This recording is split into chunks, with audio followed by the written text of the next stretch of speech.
नमस्कार, म दामोदर लोहनी मेरो YouTube च्यानलमा यहाँहरुलाई स्वागत छ।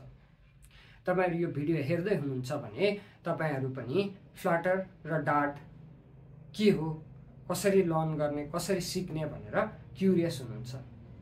मलाई थाहा छ कुनै पनि नयाँ स्किल सिक्नको लागि अप्ठ्यारो हुन्छ, कन्फ्युजिङ हुन्छ, हैन? कहाँबाट सुरु गर्ने, कुन पाथ फलो गर्ने, कसरी चाहिँ मोटिभेटेड भएर लर्न गर्ने।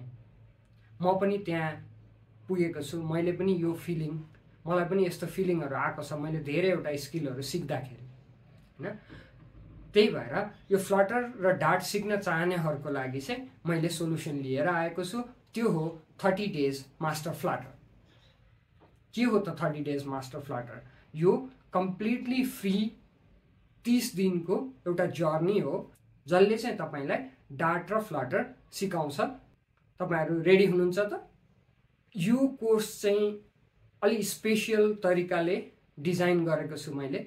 यसमा चाहिँ हरेक दिन एउटा की कन्सेप्टमा फोकस गरिन्छ अनि त्यसको लागि त्यो लर्न गर्नको लागि एउटा प्रोजेक्ट बिल्ड गरिन्छ, हैन? त्यो प्रोजेक्ट चाहिँ अघिल्लो दिनको प्रोजेक्टसँग रिलेटेड पनि हुन सक्छ अथवा इन्टायरली न्यू प्रोजेक्ट पनि हुन सक्छ। अनि त्यो प्रोजेक्ट बिल्ड गर्नको लागि, त्यो कन्सेप्टहरु बुझ्नको लागि चाहिने रिसोर्सेसहरु पनि तपाईलाई प्रोवाइड गरिन्छ। त्यही भएर हरेक दिन तपाईले चाहिँ प्रोजेक्ट बिल्ड गर्दै कन्सेप्टहरु लर्न गर्नुहुन्छ। अनि थ्रु आउट यो 30 डेज को बीचमा चाहिँ हामीले धेरैवटा प्रोजेक्टहरु बिल्ड गर्छौं जुन चाहिँ तपाईले आफ्नो पोर्टफोलियोमा राखेर पनि देखाउन सक्नुहुन्छ।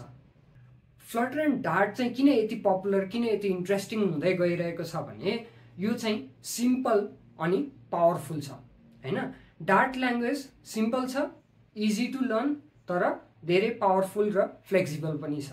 सँगसँगै फ्लटरले चाहिँ तपाईलाई multiple platform, mobile, web, desktop, त्यो पनि मल्टिपल मोबाइल, आइओएस, एन्ड्रोइड, हैन? डेस्कटपमा पनि लिनक्स, विन्डोज, म्याक अनि वेब, यो सबैमा चाहिँ एउटा सिंगल कोड बेसबाट तपाईलाई नेटिभ एप्लिकेसनहरु ब्युटिफुल र परफर्मेन्स राम्रो भएको नेटिभ एप्लिकेसनहरु बिल्ड गर्न दिन्छ।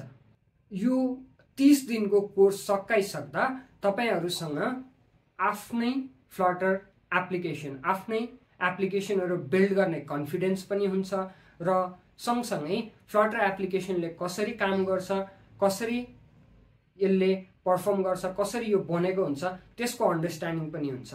र फाइनली अब यो 30 दिनपछि के गर्ने भन्ने कुराहरुको पनि तपाईहरुसँग ज्ञान हुन्छ। अब कसरी अगाडि बढ्ने, के रिसोर्सेसहरु पढ्ने, अरु के कुराहरु सिक्नु पर्छ भन्ने कुराको ज्ञानहरु पनि तपाईहरुसँग हुन्छ। सो अब के कुरिरहनु भएको? हाम्रो वेबसाइटमा आउनुस् र यो कोर्स आजैबाट स्टार्ट गर्नुस् र डार्ट र फ्लटर डेभलपर बन्ने जर्नी सुरु गरिहाल्नुस्। अनि जाँदा जाँदै नभुल्नु होला, हामी तपाईहरुको प्रोग्रेस हेर्न चाहन्छौं। त्यसको लागि हरेक दिन आफूले सिकेको कुराहरु चाहिँ सोशल नेटवर्कमा #30 days master flutter युज गरेर शेयर गर्न नबिर्सिनु होला। संसारलाई देखाउनु होला तपाई कसरी ग्रो हुँदै हुनुहुन्छ। धन्यवाद।